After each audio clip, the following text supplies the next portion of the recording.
નમસ્કાર મિત્રો, મેં BA સુધીનો અભ્યાસ કર્યો છે અને અત્યારે મારી ઉંમર 28 વર્ષની છે। હું એક નાનકડા એવા ગામમાં રહું છું।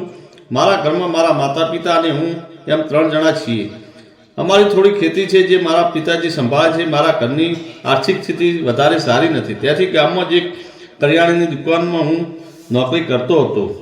ત્યાં કામ કરતાં કરતાં મારી જિંદગીમાં એક એવો સમય આવ્યો જેને બધું જ બદલી નાખ્યું। એક દિવસ શેઠ પોતાનું ટિફિન ઘરે ભૂલી ગયા। હું તેમના ઘરે ગયો। મેં જઈને ઘંટડી વગાડી ત્યારે દરવાજા પર એક સુંદર છોકરી ઊભી હતી। તેની ઉંમર અંદાજે લગભગ 25-26 વર્ષની હશે। તેને જોઈને હું થોડીક ક્ષણ માટે ખોવાઈ ગયો। તે બોલી, કોનું કામ છે? ત્યારે હું ભાનમાં આવ્યો અને મેં કહ્યું, હું ટિફિન લેવા આવ્યો છું। તેણે મને પૂછ્યું, તમે કોણ છો? તો મેં જવાબ આપ્યો, હું દુકાન પર કામ કરું છું। મારી વાત સાંભળીને તે હસવા લાગી અને અંદર આવવા બોલાવ્યો। હું સોફા પર બેસી ગયો। થોડા સમય પછી તેની મમ્મી બહાર આવ્યા અને મેં તેમને ઓળખી ગયો। મેં કહ્યું, આંટી, શેઠનું ટિફિન ભૂલી ગયા છે? ત્યારે તેમની મમ્મીએ કહ્યું, દીકરી, અંદરથી તારા પપ્પાનું ટિફિન લઈ આવ। ત્યારે મને ખબર પડી કે તેની સુંદર છોકરી શેઠની છોકરી છે। તે થોડી વારમાં શેઠનું ટિફિન લઈને આવી। મેં ટિફિન લીધું અને મારી ગાડી લઈને ચાલતો થયો। પણ જતાં જતાં જ્યારે મેં પાછળ ફરીને જોયું તો તે મને જોઈ રહી હતી। હું રસ્તામાં વિચારી રહ્યો હતો કે હું અહીંયા ઘણા દિવસથી કામ કરું છું, પણ મેં એને ક્યારેય કેમ નથી જોઈ? કદાચ તે બહાર ભણતી હશે કે નોકરી કરતી હશે। વિચાર કરતાં કરતાં હું દુકાન પર પહોંચી ગયો અને પાછો કામ પર લાગી ગયો। સાંજે હું મારા ઓરડામાં સૂઈ રહ્યો હતો, પણ મને વારવાર તે દરવાજે ઊભેલી નજરે ચડતી હતી અને પછી આમ ક્યારે ઊંઘ આવી ગઈ ખબર ન પડી। બીજે દિવસે હું ફરી દુકાને પહોંચ્યો અને કામ કરવા લાગ્યો। શેઠ બહાર ગયા હતા ત્યારે અચાનક દુકાનનો ફોન વાગ્યો। મેં ફોન ઉપાડ્યો તો સામેથી અવાજ આવ્યો કે પપ્પા મમ્મીને કહ્યું છે કે આવતા સમયે પનીર લઈને આવજો। મેં હસતા હસતા કહ્યું, તમારા પપ્પા બહાર ગયા છે ને હું નોકર બોલું છું। મારો અવાજ સાંભળ્યો તેણે કહ્યું, સોરી, બસ આટલું કહીને ફોન મૂકી દીધો। તેનો અવાજ ખૂબ જ મીઠો અને મધુર હતો। જ્યારે બજારમાંથી શેઠ દુકાને પાછા આવ્યા તો મેં તેમને ફોન વિશે વાત કરી। બીજે દિવસે શેઠ ફરી ઉઘરાણી માટે બહાર ગયા હતા અને આજે પણ તે ટિફિન ભૂલી ગયા હતા। પણ આજે તેની દીકરી ટિફિન દેવા દુકાને આવી હતી। તે કાઉન્ટર પાસે આવી અને હસતા હસતા બોલી, પપ્પા ક્યાં છે?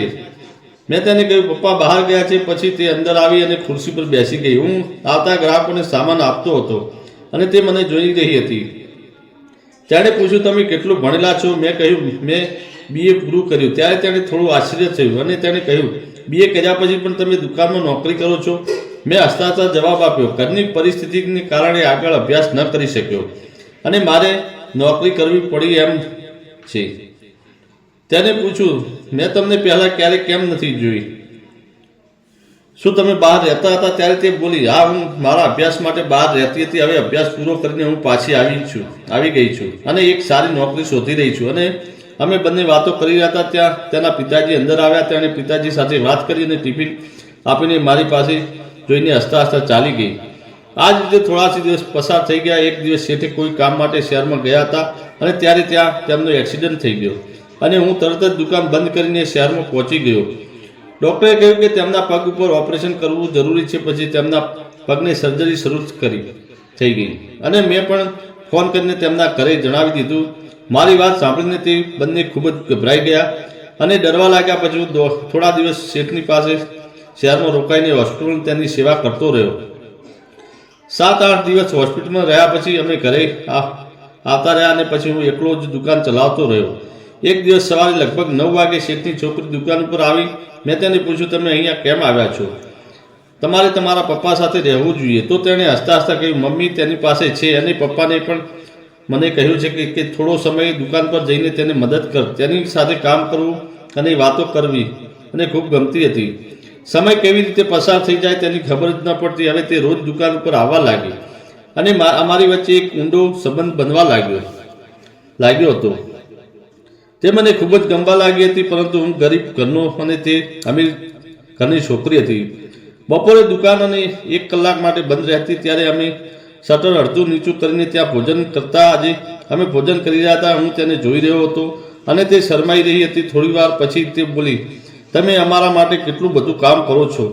તે મારા પપ્પાની મુશ્કેલના સમયમાં મદદ કરી છે। તમે એકલા દુકાન સંભાળો છો। આટલું કહેતા તેણે મારો હાથ પોતાના હાથમાં લઈ લીધો, પણ મેં તેની વાતનો જવાબ ન આપ્યો। હું સાંજે જ્યારે તે તેના ઘરે મૂકવા ગયો ત્યારે મેં શેઠની મુલાકાત લીધી અને કહ્યું, માલિક, મને માફ કરજો, હું કાલથી કામ પર નહીં આવી શકું.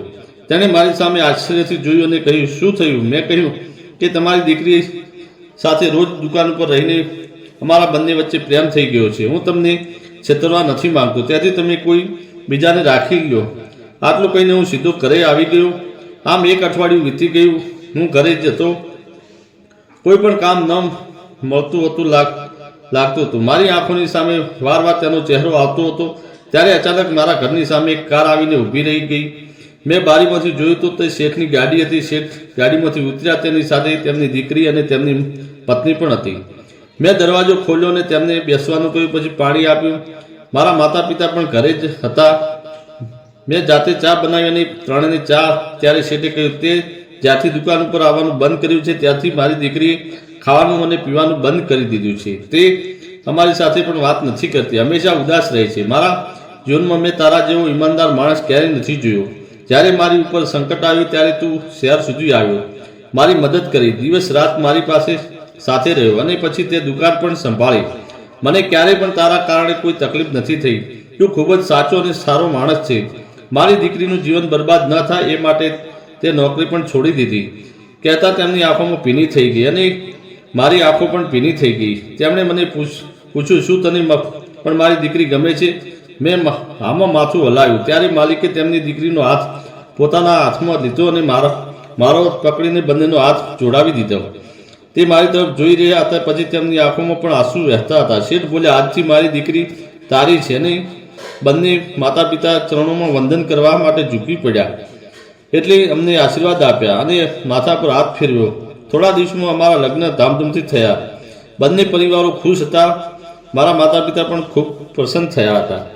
લગ્ન પછી તે અમારા ઘરે આવી ગઈ અને તે ખૂબ જ ખુશ રહેવા લાગી. હું ફરીથી શેઠની દુકાન ઉપર કામ કરવા લાગ્યો.